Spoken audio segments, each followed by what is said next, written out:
नाजरीन, इस्लाम टुडे में आपको खुश आमदीद कहते हैं। जहाँ से गुफ्तगू का सिलसिला टूटा था वहीं से शुरू करते हैं।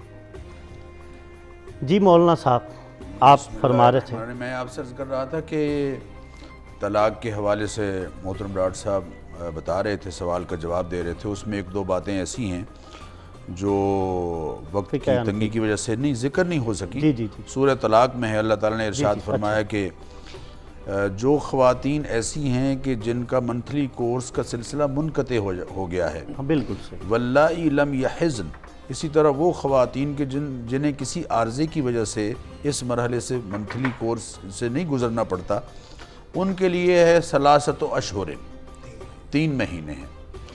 लेकिन वउलातुल अहमाल अजलुहुन्ना अन यज़अन हम्लहुन, जो प्रेग्नेंट औरतें हैं उनके लिए डिलीवरी इद्दत है। वो अगर 7 महीने बाद होती है तो उनकी इद्दत 7 महीने तक फैलेगी, और वो अगर तलाक देने के नेक्स्ट डे ही हो जाती है। चूँकि इस्लाम असल ये चाहता है कि किसी भी तरह से नसब का सिलसिला मुतासर ना हो। चुनाचे अगर रहम मसरूफ़ है, किसी और की अमानत मौजूद है, तो वहाँ ये नामुमकिन है कि नसब मुतासर हो और नई अमानत जो है वहाँ मुंतकिल हो जाए। तो 3 महीने की मुद्दत रखी इसीलिए गई है, या 3 तोहर जो है वो रखे ही इसीलिए गए हैं ताकि पूरी तरह से वाज़ेह हो जाए।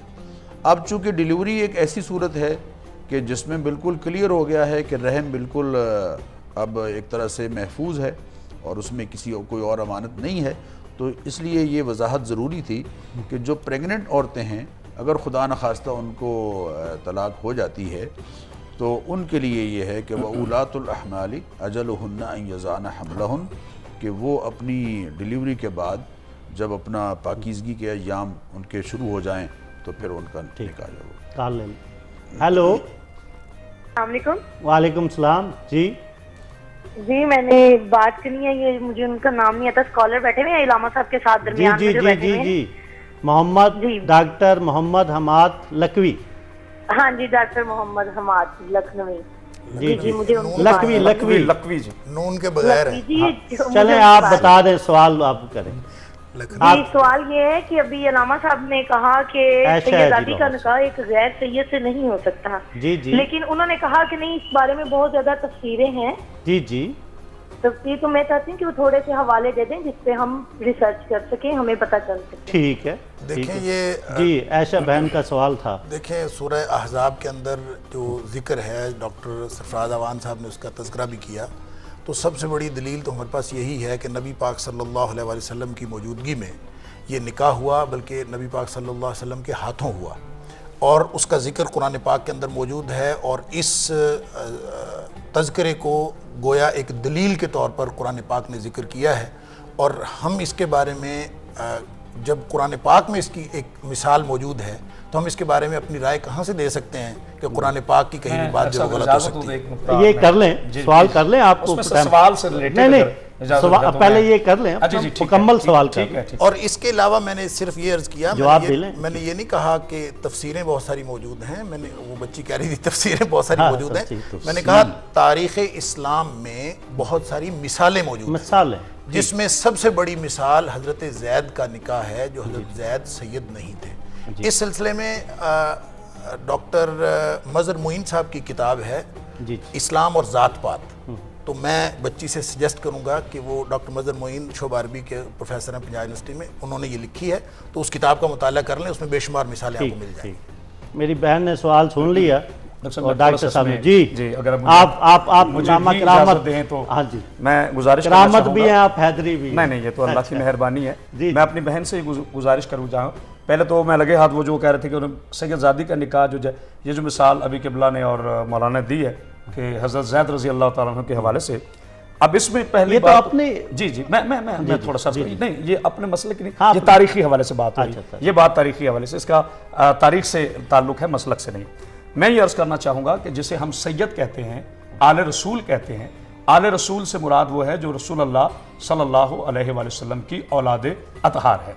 अब जो हज़रत ज़ैद से जिस खातून मुअज़्ज़मा की शादी की गई, ان کا اولاد رسول اللہ سے تعلق نہیں ہے، ان کا خاندان ابراہیم سے ایک تعلق ہے، اور وہ بھی حضرت ابراہیم علیہ السلام کی بھی اولاد میں نسی تھی، جیسے کہ ان کا نام سلمہ بھی بتایا گیا اور بھی ان کے نام بتائے گئے جو حضرت زید کے نکاح میں لائیں گئی، تو وہ آل رسول نہیں ہے۔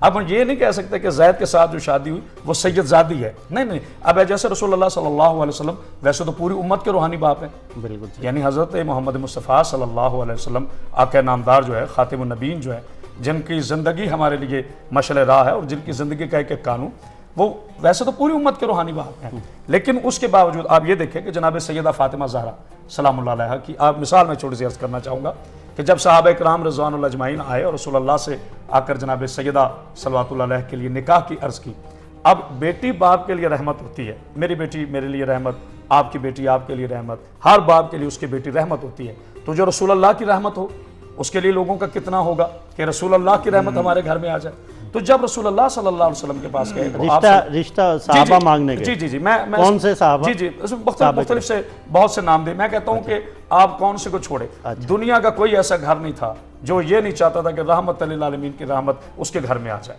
کون سا تو تب کہیں کہ اگر کسی کی ناخواہش ہو، تو اس کے باوجود میرے رسول اللہ صلی اللہ علیہ وسلم نے فرمایا کہ بھئی دیکھو میں بولتا ہوں تو اللہ کے حکم سے، جو میرا اللہ مجھے فرماتا ہے، اور تفاسیر نے لکھا کہ رسول اللہ نے فرمایا کہ میرے صحابہ جہاں کل ستارہ اترے گا فاطمہ کا عقد وہیں ہوگا، تو ستارہ جناب ابو طالب کی چوکھٹ پہ اترا، جس کے بعد جناب علی سے ان کی شادی ہوئی، اتنی اہمیت ہے خون رسول۔ مولانا سے کال لے لے پھر مولانا سے۔ جی ہیلو، السلام علیکم۔ وعلیکم السلام سر، میں شازیہ بات کر رہی ہوں ٹوبہ جی سے۔ شازیہ، میں نے پچھلی دفعہ بھی کال کی تھی جی اور میں نے اپنا مسئلہ بیان کیا تھا، جی تو مجھے جواب جو ہے تفصیلاً نہیں ملا، سیٹسفائیڈ نہیں ہوں میں اس جواب سے۔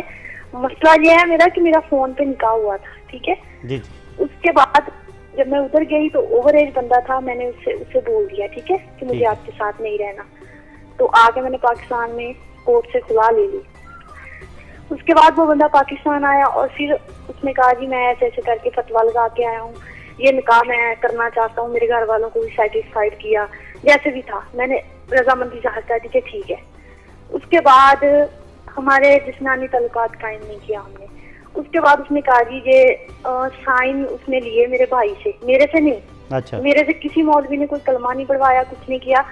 اور اس کے بعد جب میں نے اس نے کہا جی نکاح ہو گیا، میں نے کہا یہ تو نکاح نہیں ہے نا، میں تو کھلا لے چکی ہوں عدالت سے۔ اس کے بعد اب اگر میں اس بندے سے اس کے ساتھ نہیں رہنا چاہتی، ٹھیک ہے، میں اپنے گھر میں ہوں، اپنی ماں کے گھر میں پڑھنا چاہتی ہوں، تو وہ بندہ کہتا تم پڑھ نہیں سکتی، تمہیں میں اغوا کروا لوں گا، یہ کروا دوں گا، ڈیورس میں نے تمہیں دینی نہیں ہے۔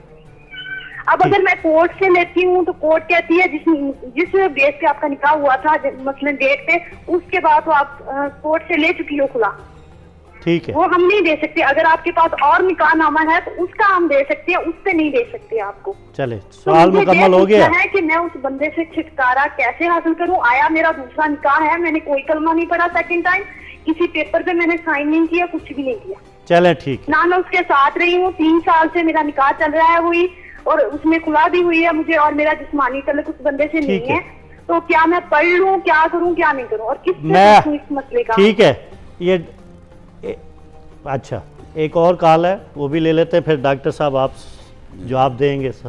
ہیلو جی السلام علیکم۔